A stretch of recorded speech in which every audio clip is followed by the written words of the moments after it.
છોટાઉદેપુરના મબલક પ્રમાણમાં તલનું ઉત્પાદન છતાં તલના ભાવમાં ભારે ઘટાડો નોંધાયો છે।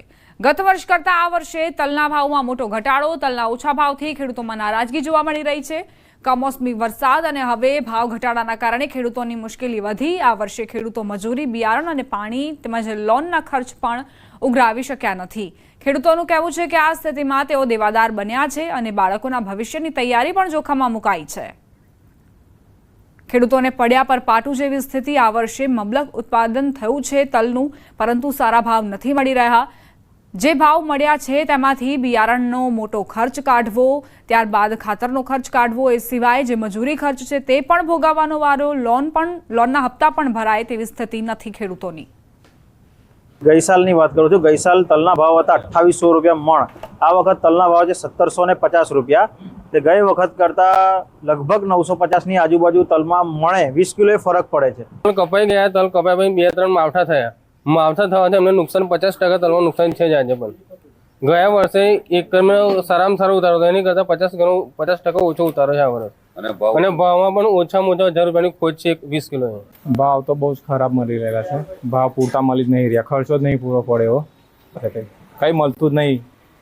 અત્યારે શું ભાવ છે તલનો? અત્યારે 1700-1800 એવા કંઈ ચાલે છે, બહુ ઓછા છે, 1000 રૂપિયા ઓછા છે। પ્રમુખ સી.આર. પાટીલ વિસાવદરના નિયત કાર્યક્રમ દરમિયાન અમરેલીમાં કૌશિક વેકરિયાને જન્મદિવસની સરપ્રાઇઝ આપી। જન્મદિવસની માહિતી મળતા પ્રદેશ પ્રમુખ સી.આર. પાટીલ જાડિયા ગામમાં સિંદૂર વનનું લોકાર્પણ કાર્યક્રમમાં પહોંચ્યા હતા। સી.આર. પાટીલ સાથે મંત્રી મુકેશ પટેલ પણ ઉપસ્થિત રહ્યા।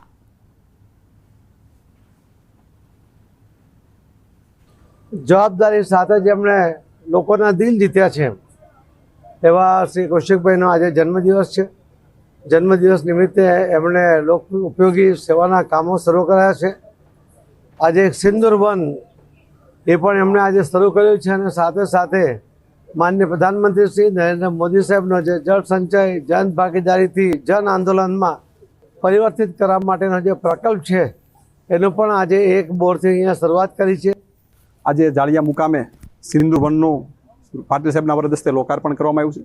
ગામ લોકો દ્વારા વિવિધ કાર્યક્રમોની ખૂબ સારી વ્યવસ્થા ગોઠવવામાં આવી હતી। આ પ્રસંગે આપણા કેન્દ્રીય મંત્રી આદરણીય શ્રી પાટીલ સાહેબ, વન મંત્રી ભાઈ શ્રી મુકેશભાઈ પટેલ તેમજ પ્રદેશના ઉપાધ્યક્ષ ભાઈ શ્રી રઘુભાઈ અને સમગ્ર અમરેલી જિલ્લાની ટીમ સાથે રહી અને સિંદૂર વનનું લોકાર્પણ કર્યું।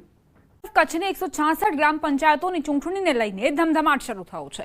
આજે ફોર્મ ભરવાની છેલ્લી તારીખ હોવાથી તાલુકા પંચાયતોમાં ભારે ભીડ જોવા મળી। છેલ્લા દિવસે અનેક દાવેદારોએ શુભ મુહૂર્તે ફોર્મ ભર્યા। પદ્ધર ગામે 2 પેનલ વચ્ચે ખરાખરીનો જંગ જામશે। સમર્થકો સાથે અહીં ઉમેદવારો ફોર્મ ભરવા માટે પહોંચ્યા હતા। આજે માનો કે ગટરના અને અન્ય બધા ગામના પ્રશ્નો હોય એનો નિકાલ કરવા માટે અને ગામનો વિકાસ કરવા માટે મેં આજે મારી ઉમેદવારી નોંધાવી છે। 87 થી 97 અને 2007 થી 17 સુધી હું સરપંચ રહેલો હતો। એમાં 5 વર્ષ પહેલાં ટર્મમાં ઉપસરપંચ હતો, 15 વર્ષ સરપંચ હતો। મુદ્દાથી લડવાની વાત તો હું 5 વર્ષના તાલુકા પંચાયત સભ્ય રહ્યો છું। મારી અત્યારે ઘરેથી પણ રનિંગ તાલુકા પંચાયત સભ્ય છે અને ગામના વિકાસમાં હર હંમેશા સાથે રહ્યા છે, વિકાસમાં સાથે રહ્યા છે। હર હંમેશા નનકા માણસના કામ માટે ફોનથી થતું હોય તો ફોનથી અને રૂબરૂ જવું પડતું હોય તો રૂબરૂ, અને કોઈ પણ સમય જોયા વગર, કોઈ પણ સમય ઘડિયાળ જોવા વગર જ્યારે જરૂર પડી છે ત્યારે ગયો છું અને એ જ કામના આધારે હું અત્યારે ગામ લોકો પાસેથી મત માગું છું। સુરતમાં ડ્રોન દ્વારા ઘરફોડ ચોરીનો કેસ ઉકેલવામાં પોલીસને સફળતા મળી। શહેરની જાબાઝ પોલીસે તાપી નદીમાં ઉતરી આરોપીને ઝડપી લીધો। ઘરફોડ ચોરીનો ગુનો ડિટેક્ટ કરવા માટે ક્રાઇમ બ્રાન્ચ તાપી નદીમાં ઉતરી આરોપી મુકેશ ઉર્ફે લાલુ ઉર્ફે ગોવિંદ સરવૈયાને પકડવા પોલીસ વોચ રાખીને બેઠી હતી। બાતમી મુજબની મોટરસાયકલ આવતા તેને અટકાવવા પોલીસે પ્રયાસ કર્યા હતા, પરંતુ આરોપીએ પોતાનું બાઇક તાપી નદી તરફ વાળીને ભાગ્યો હતો। સિંગણપુર તરફના તાપી નદીના પાળા તરફ ભાગી આરોપી નદીમાં કૂદી ગયો હતો। તરતા તરતા તાપી નદીમાં આવેલા બેટ ઉપર જઈ ઝાડી ઝાખરામાં સંતાઈ ગયો હતો। જોકે ક્રાઇમ બ્રાન્ચની ટીમે હિંમત ન હારી ફાયર બ્રિગેડની ટીમને બોલાવી સુરત બ્રાન્ચની ટીમ તેમજ ડ્રોન ટીમ સાથે બોટમાં બેસીને બેટ ઉપર જઈને સર્ચ ઓપરેશન હાથ ધરાયું। ડ્રોન કેમેરાથી સર્ચ અભિયાન શરૂ કરતા 3 કલાક બાદ આરોપીને શોધી કઢાયો હતો। આરોપી મુકેશ સરવૈયાની પોલીસે ધરપકડ કરી। 2.5 કલાકની જહેમત લાગી પોલીસને। આ આરોપીને પકડવા માટે, પરંતુ પોલીસે હાર ન માની ફાયર બ્રિગેડને જાણ કરવામાં આવી. પોલીસે બેટ સુધી પહોંચી અને ત્યારબાદ એ આરોપીને ઝડપી પાડવામાં આવ્યો. આ આરોપી જે બેટ પર ઝાડી ઝાંખરામાં છુપાઈ ગયો હતો તેને એવું હતું કે તે પોલીસથી બચી જશે, પરંતુ પોલીસના હાથ ત્યાં પહોંચી ગયા અને આરોપી હવે પોલીસ ગિરફ્તમાં છે. વડોદરામાં વધુ એક જન્મના બોગસ દાખલાનો મામલો સામે આવ્યો છે. મળતી માહિતી મુજબ વોર્ડ નંબર 4 ઓફિસ પર આધાર કાર્ડ કઢાવવા માટે આવેલી મહિલા જન્મનો બોગસ દાખલો લઈને આવી હતી. આધાર કાર્ડ ઓપરેટરે બોગસ દાખલો પકડી પાડી પોલીસ બોલાવી હતી. તપાસ કરતા જાણવા મળ્યું કે મહિલા સુરત કોર્પોરેશનનો બોગસ અને સાચો બંને જન્મ દાખલો લઈ આવી હતી. મહિલાએ કહ્યું કે બાળકીનું નવું આધાર કાર્ડ કઢાવવા માટે મુશ્કેલી પડતા ખાનગી ઓફિસમાંથી 500 રૂપિયામાં જન્મનો બોગસ દાખલો કઢાવ્યો હતો. હાલ મહિલાની પોલીસે અટકાયત કરી તપાસ શરૂ કરી છે. સમગ્ર મામલે આધાર કાર્ડ વિભાગના અધિકારી શમિક જોશીએ લોકોને અપીલ કરી છે કે શોર્ટકટ ન અપનાવે. સરકારી ઓફિસમાંથી જન્મનો દાખલો કે અન્ય ડોક્યુમેન્ટમાં સુધારો થાય જ છે. કારણ એમ છે કે આ છે ને સુરતનો દાખલો હતો. અમારો જન્મ સુરતમાંથી હતો, મારી છોકરીનો અહીંયાનો નથી જન્મ. અને વડોદરાનું અમારું હસબન્ડનું મારું એડ્રેસ અહીંનું જ છે, તો અમારો અહીંનો જ દાખલો કઢાવો તો મારી છોકરીનો.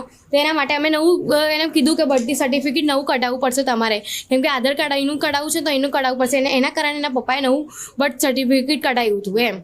બાકી આ જન્મ દાખલો તો કંઈને નહીં ચાલે, તો કે કઢાવવું પડશે નવું, એટલા માટે નવું કઢાવે, બાકી કંઈ કારણ નથી. અરે એના પપ્પાને એમ કીધું કે તમારે પૈસા આપવા પડશે, તમને નવું બર્થ સર્ટિફિકેટ કાઢી આપશું, એનાથી તમે આધાર કાર્ડ નીકળી જશે તમારી છોકરી. એટલે અમારે કન્ફર્મ થયું કે સેકન્ડ લેયરમાં ફ્રોડ છે. થર્ડ લેયરની અંદર જ્યારે QR કોડ સ્કેન કર્યો તો વેબસાઇટ નોટ ફાઉન્ડ આવ્યો. એટલે ટોટલી 100% ખ્યાલ આવ્યો કે ફ્રોડ છે. એટલા માટે તાત્કાલિક અમે અમારા જે ડેપ્યુટી કમિશનર સાહેબ છે એ રાજપૂત સાહેબનો અમે સંપર્ક કર્યો. રાજપૂત સાહેબે તાત્કાલિક કહ્યું કે ભાઈ આ ફ્રોડ છે તો પોલીસ ફરિયાદ દાખલ કરી દો. દુઃખદ બાબત એ છે કે અરજદારો સમજતા જ નથી, દરેકમાં શોર્ટકટ શોધવા જાય છે. લોભિયા હોય ત્યાં દુતારા ભૂકે ના મારે.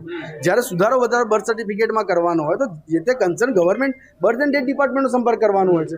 સુરતનો જન્મ થયો છે, સુરતનું બર્થ સર્ટિફિકેટ તો સુરત કોર્પોરેશનનો સંપર્ક કરવાનો છે, બીજી કોઈ જગ્યાએ થવાનો નથી. વડોદરામાં જન્મ થયો તો વડોદરા કોર્પોરેશનનો બર્થ એન્ડ ડેથ ડિપાર્ટમેન્ટનો સંપર્ક કરવાનો હોય છે.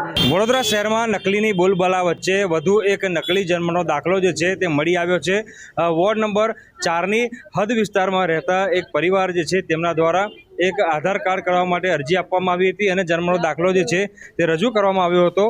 ઉલ્લેખનીય બાબત છે કે બાળકી જે છે તેનો જન્મ સુરત ખાતે થયો છે, જેથી જન્મની દાખલાની ખરાઈ કરવા માટે સુરત કોર્પોરેશનને જાણ કરવામાં આવી, પરંતુ સુરત કોર્પોરેશને જન્મનો દાખલો નકલી હોવાનું જે છે તે પુરવાર કર્યું અને જન્મનો દાખલો નકલી મળતાની સાથે જ જે નોડલ ઓફિસર છે તેમના દ્વારા સમગ્ર મામલે પોલીસને જાણ કરવામાં આવી છે. અને અત્યારે સુરત કોર્પોરેશન તરફથી દાખલો નકલી હોવાનું જાણ થતાની સાથે જ તાત્કાલિક ધોરણે પોલીસને જાણ કરાઈ અને અત્યારે દ્રશ્યો જોઈ શકાય છે કે પોલીસ દ્વારા જે મહિલા જે છે કે જે પોતાની દીકરીનું જે આધાર કાર્ડ કઢાવવા માટે આવી હતી અને નકલી જન્મનો દાખલો કઢાવડાવ્યો હતો તેની અટકાયત જે છે તે કરી લેવામાં આવી છે. મહિલાનું કહેવું છે કે બાળકીનું નવું આધાર કાર્ડ કઢાવવા માટે તેમને મુશ્કેલી પડતી હતી, જેના કારણે તેમને ખાનગી ઓફિસમાંથી 500 રૂપિયામાં જન્મનો જે નકલી દાખલો છે તે કઢાવ્યો હતો. અને વડોદરા શહેરની વાત કરીએ તો છેલ્લા 1 મહિનાની અંદર આ લગભગ ત્રીજો કિસ્સો છે કે નકલી જન્મના દાખલા જે છે તે નાગરિકો બનાવડાવી રહ્યા છે. શોર્ટકટ અપનાવવાના ચક્કરમાં નાગરિકો ખુદ ગુનેગાર બની રહ્યા છે. ત્યારે અત્યારે ફરી એક વખત વોર્ડ નંબર 4ની હદમાંથી નકલી જન્મનો દાખલો મળી આવતા જે પોલીસ છે તેમના દ્વારા કાયદેસરની કાર્યવાહી હાથ ધરવામાં આવી છે. હાઈકોર્ટને બોમ્બથી ઉડાવી દેવાની ધમકી મળી છે. ઈમેલ કરીને બોમ્બથી ઉડાવી દેવાની ધમકી આપવામાં આવી. હાઈકોર્ટના રજિસ્ટ્રારના મેલ આઈડી પર મેલ આવ્યો. આજે સવારે ઈમેલ આવતા પોલીસ તપાસ તેજ. Sola police, BDDS squad high court પહોંચી સમગ્ર હાઈકોર્ટ પરિસર ખાલી કરાવવામાં આવ્યું છે. આખરે આ મેલ ક્યાંથી આવ્યું છે તેની પણ તપાસ કરવામાં આવશે કે આખરે કોણે આ મેલ મોકલી આપ્યું છે. રજિસ્ટ્રારના ઈમેલ આઈડી પર આ ધમકી ભર્યો મેલ આવ્યો છે કે હાઈકોર્ટને, ગુજરાત હાઈકોર્ટને ઉડાવી દઈશું. આખરે કેમ આ પ્રકારની ધમકી આપવામાં આવી તે સૌથી મોટો તપાસનો વિષય. અત્યારે ગુજરાત હાઈકોર્ટનું પરિસર ખાલી કરાવવામાં આવ્યું છે. એક પણ વ્યક્તિ ત્યાં હાજર નથી. સોલા પોલીસની ટીમ ત્યાં તપાસ કરી રહી છે. BDDS સ્ક્વોડની પણ મદદ લેવામાં આવી છે. જો કોઈ શંકાસ્પદ વસ્તુ જણાય તો તે દરમિયાન કડક પગલાં લઈ શકાય, તાત્કાલિક પગલાં લઈ શકાય, એટલે જ BDDS સ્ક્વોડની ટીમ પણ સ્ટેન્ડ બાય છે.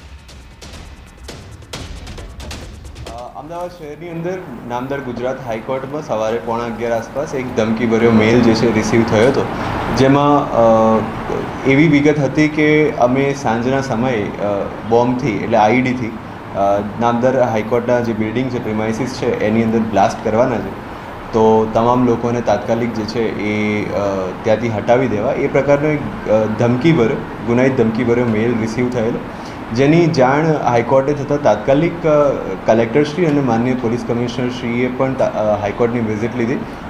હાઈકોર્ટના જે પદાધિકારીઓ છે એ અને પોલીસ તેમજ કલેક્ટર ઓફિસના પદાધિકારીઓ વચ્ચે એક મિટિંગ પણ થઈ છે.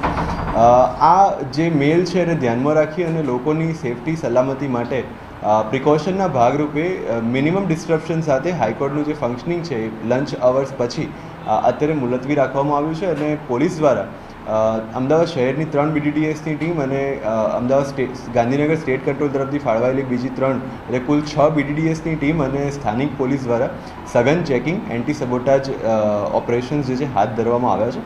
હાઈકોર્ટના તમામ જે એરિયાઝ છે, તમામ બિલ્ડિંગ્સ છે ઇન્ક્લુડિંગ જ્યુડિશિયલ એકેડમી, ત્યાં આગળ આ પ્રકારનું ચેકિંગ જે છે એ કરવામાં આવી રહ્યું છે.